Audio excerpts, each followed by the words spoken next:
Hey everyone, it's me, Arthur Kade. So being at this full screen presentation today, Bret Easton Ellis, I feel so old. The world is just passing me by. This is where it's moving, and you're part of it, man. You have this new series on full screen. Talk to me all about it.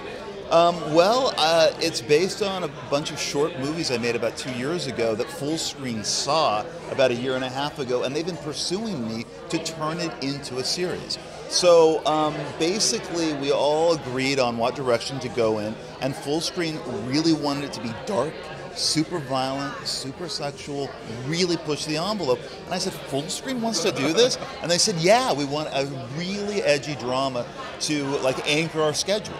And so I said, okay, God, Fullscreen. And what works about this show is that it was conceived as a show that you could do 12-minute episodes of, that you didn't need an hour to tell the story each week.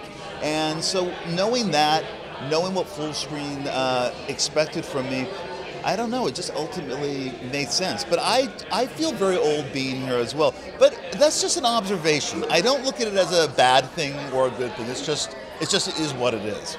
You've written some of literary's most iconic work, some of my favorites from American Psycho to Rules of Attraction that have been turned into some of my favorite movies. What is it like transitioning to something like this where you have to tell a complete story in 12 minutes?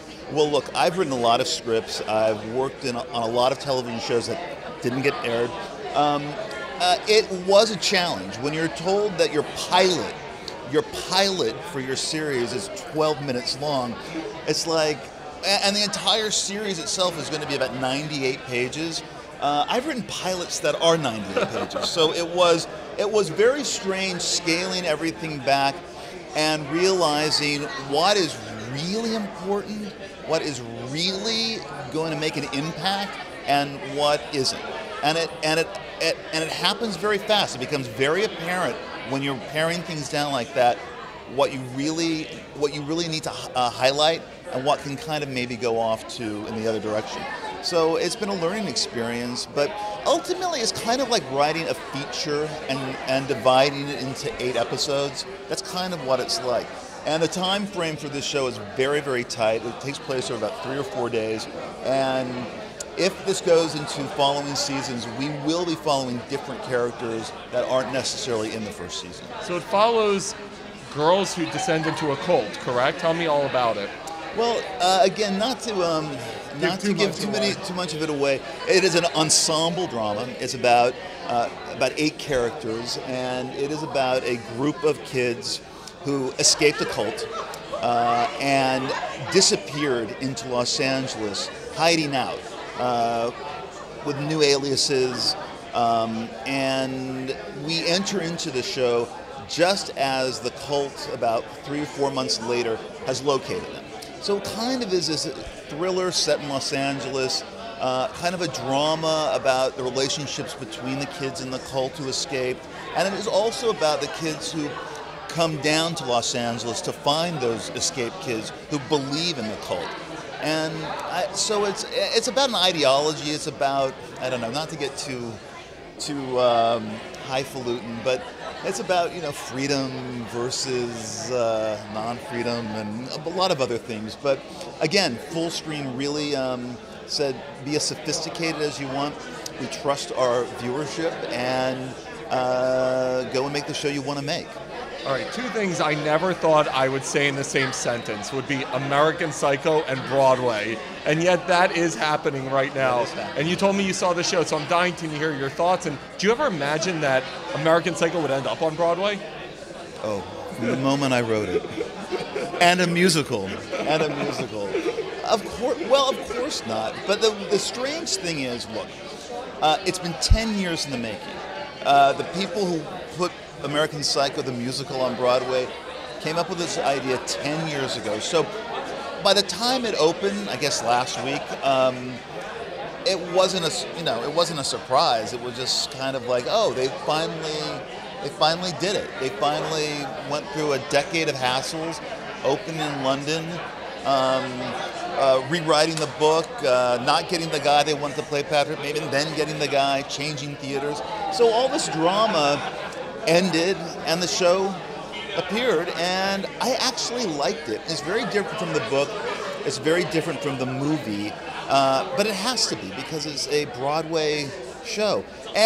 But I must say, I mean, again, not that I'm like the Prince of Darkness or whatever, but it's a very dark Broadway show. There's a lot of blood, a shocking amount of blood.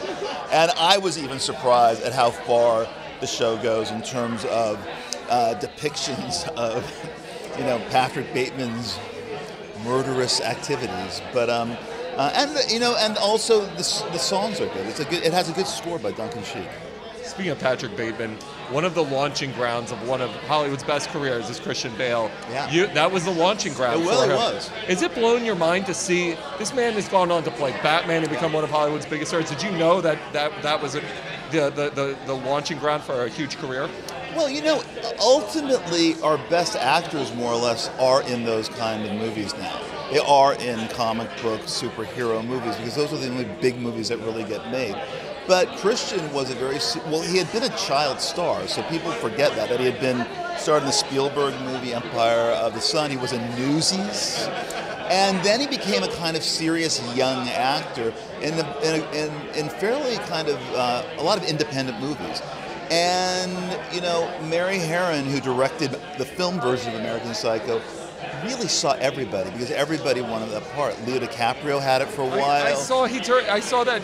I'm like, Leo would have been crazy. Crazy, I know. Brad Pitt.